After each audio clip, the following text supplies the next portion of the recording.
everyone. Welcome to Heard It First on 3.5. Today is our first show and the official launch of the 3.5 channel, and we are so excited to have you here with us. Here on 3.5, we bring you exclusive interviews with your favorite artists, live performances, and good times.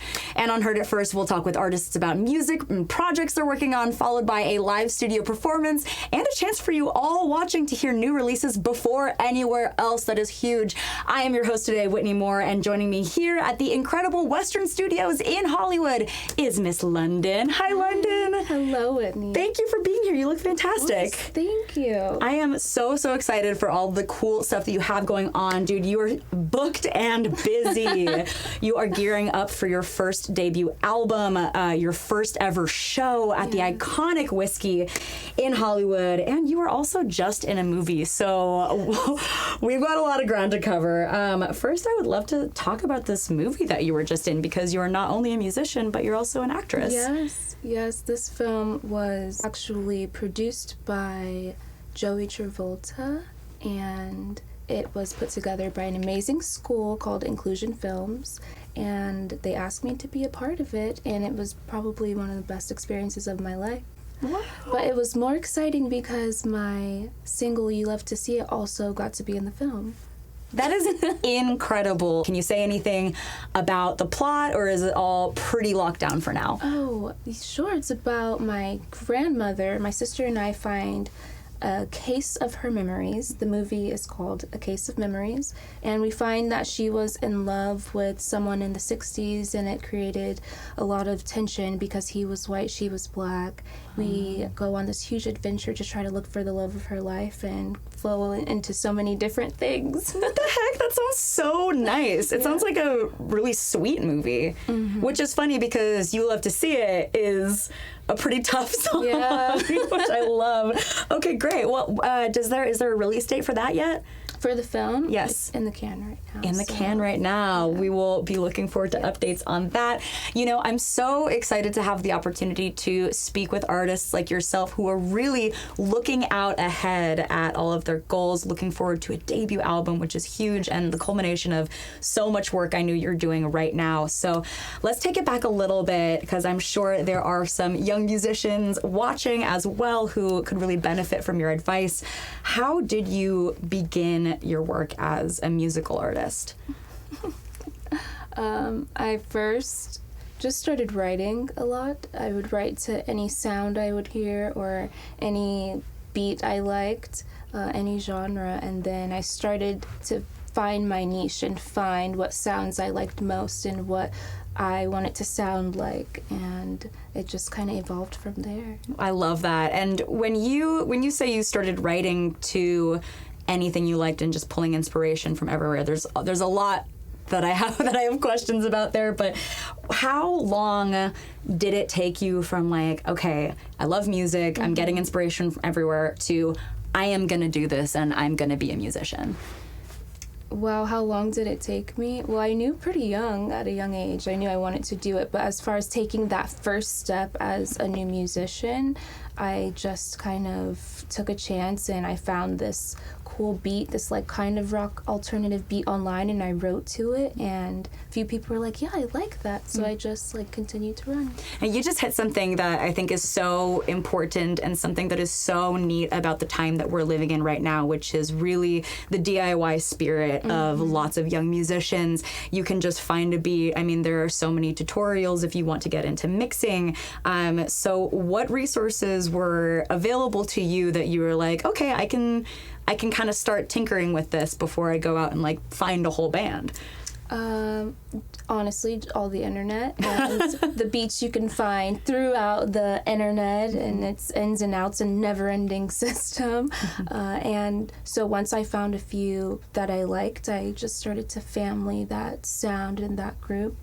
But overall, I started online. My producers don't even live in the United States. Oh, wow. So we've never met face to face, but I was convincing strangers to work with me with no song out, being like, I'm the best thing that's ever happened and you should totally work with me.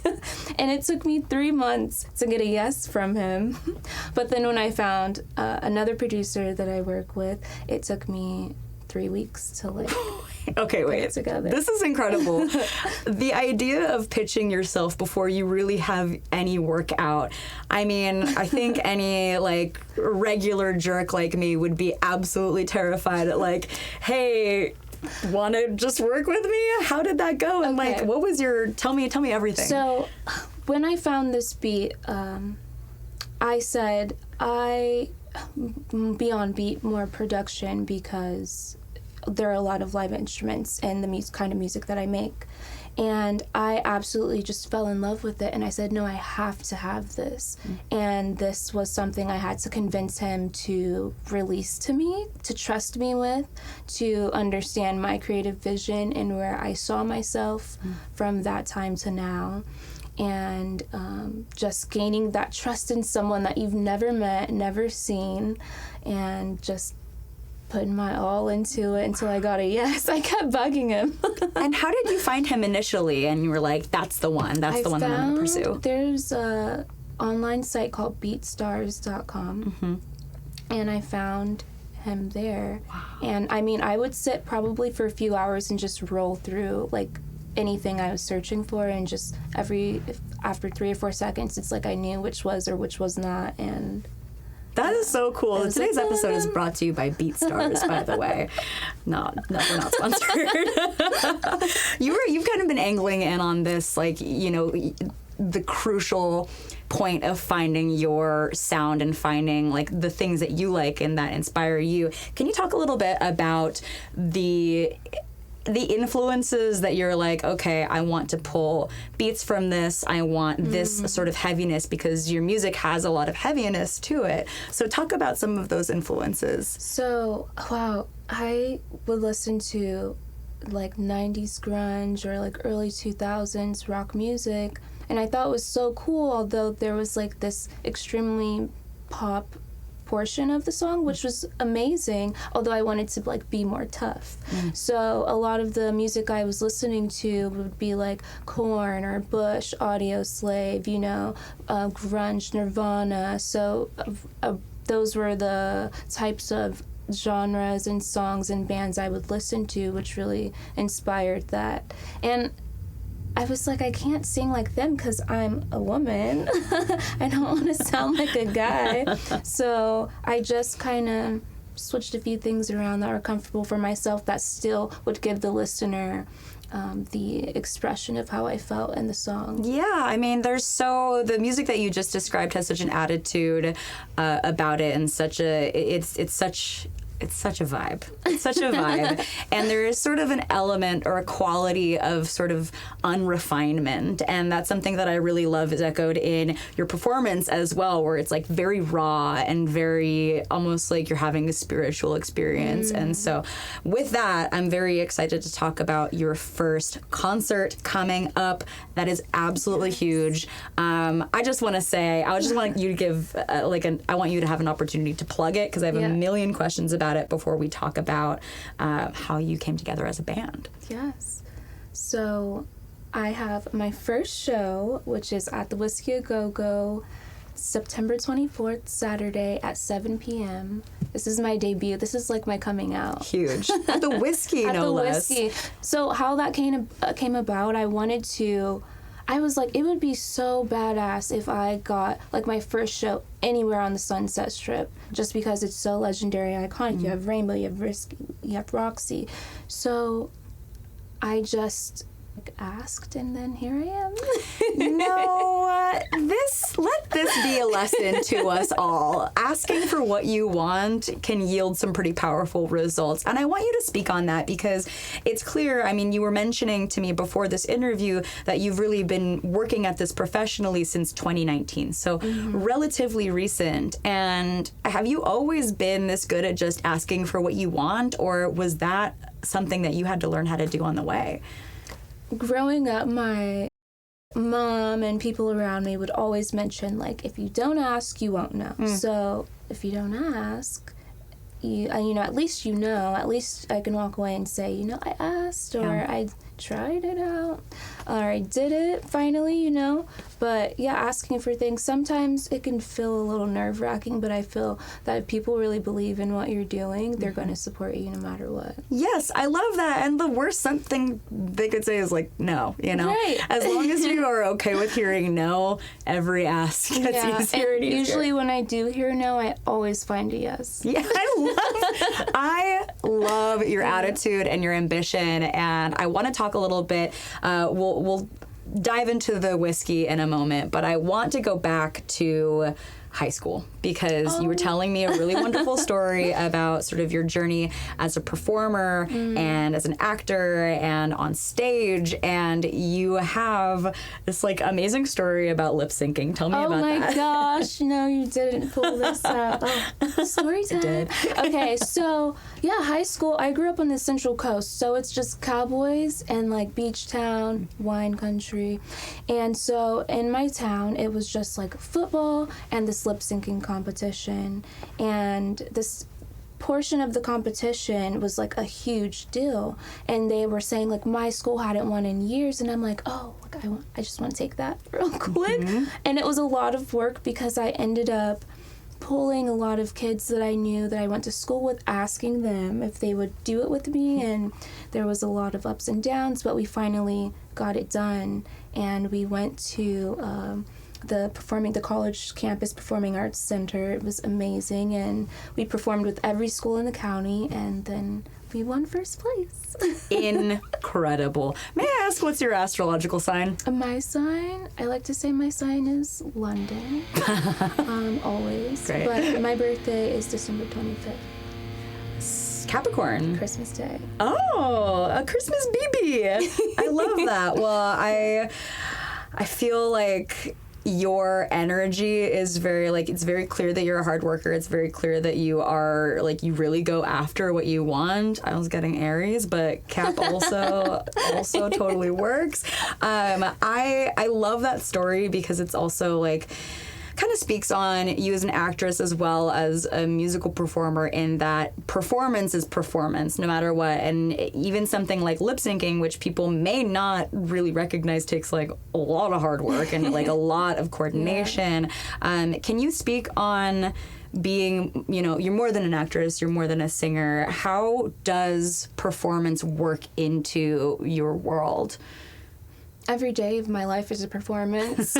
I kid you not. Every day of my life is a performance. I get up out of bed, I go out, I get dressed, I greet people I know, I meet new people I know, and they will remember me, or maybe they won't. Usually they always hope that they always do. But no, performing is an everyday. When it comes to the stage, something like lip syncing, that's like, you know, coordination and making sure everyone is in sync on stage. But altogether, performing on stage, you have to just bring a different side of yourself and a different energy and a different presence to really let people know you. I think it was Mark Twain who said we're all born naked and the rest is drag, right? I was pretty sure that was him. Dumb. I really want to talk about, because this seems like it's been a distinctly solo journey for yourself. Like you have, you know, worked on your career as an actress and as a performer, and then found the sound that you really, really like. So how did the physical band come together? Are you sure you want this story? I'm ready. Hold on to everything you know, you guys. The internet. Yeah. I put out a word, and I just held open auditions, and I stayed like all day in this room, people coming in, coming out, and I just went down with who I felt was gonna be a good vibe. And sometimes, you know, with bands, this is my first band, so I'm learning a lot as far as the structure of a band and how these things fall apart and stick together. Although overall, I think I was able to find people who are beyond amazing musicians and who are supportive of this journey and are just absolutely amazing. You said something that I really want to talk about just now, because whenever I think about interviews like these, I think again about young musicians maybe watching this and hoping to get, you know, morsels of wisdom. So what is something that you were not expecting on this journey about assembling a band and finding and refining a sound? Something I was not expecting would be, wow, just how quickly it's come about.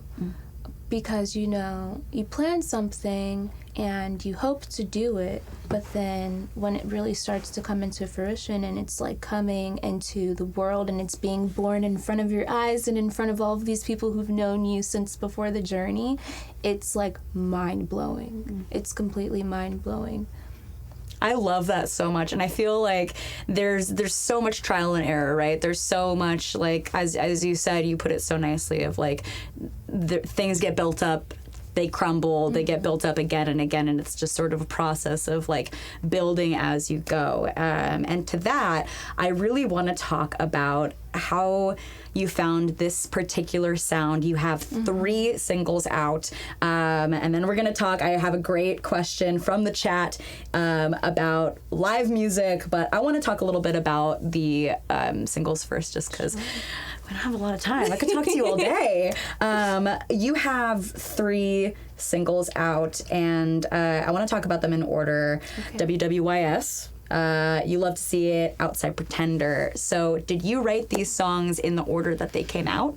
Wow. Okay. WWY, I wrote that. That was my first song. I was pissed. I was just like, I had this idea and like, I don't know, people were saying like, no one wants girl rock stars. Like, what? Like a black girl doing rock, as far as like, it's all a guy thing, you know, and oh my gosh, like, no way. And I'm just like, where the hell are they living? But also that, so dumb. But also it was like, what the hell? Why are you talking to me? Like, why are you saying anything to me?